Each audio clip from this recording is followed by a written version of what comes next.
Year टॅगिंगशिवाय जनावरांची वाहतूक बंद, 1 जूनपासून होणार प्रभावी अंमलबजावणी. जनावरांची बेकायदा वाहतूक रोखण्यासाठी इयर टॅगिंगशिवाय इतर राज्यातील जनावरे राज्यात येण्यास बंदी घालण्यात आली आहे. येत्या 1 जूनपासून याची प्रभावी अंमलबजावणी करण्यात येणार आहे, अशी माहिती जिल्हाधिकारी रघुनाथ गावडे यांनी दिली. इयर टॅगिंग नसलेली जनावरे बाजार समिती, आठवडे बाजार आणि गावागावातील खरेदी विक्री करण्यास प्रतिबंध केल्याने बेकायदा कत्तलींना आळा बसेल. केंद्र सरकारच्या पशुसंवर्धन विभागाने नॅशनल डिजिटल लाईव्हस्टॉक मिशन अंतर्गत भारत पशुसंवर्धन प्रणाली कार्यान्वित केली आहे. या प्रणालीत इयर टॅगिंगच्या 12 अंकी बारकोड नोंद घेण्यात येत आहेत.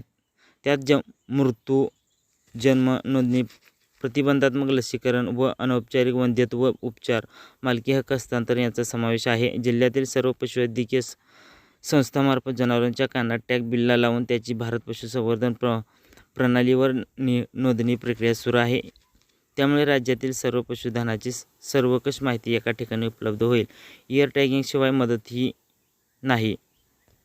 जिल्ह्यातील सर्व ग्रामपंचायती, नगरपरिषदा, पालिका, महानगरपालिका पशुधनाची इयर टॅगिंग करून त्यांची नोंदणी भारत पशुधन प्रणालीवर करणे बंधनकारक आहे. 1 जून 2024 नंतर इयर टॅगिंगशिवाय पशुवैद्यकीय संस्था, पशुचिकित्सालयातून पशुवैद्यकीय सेवा देय होणार नाही.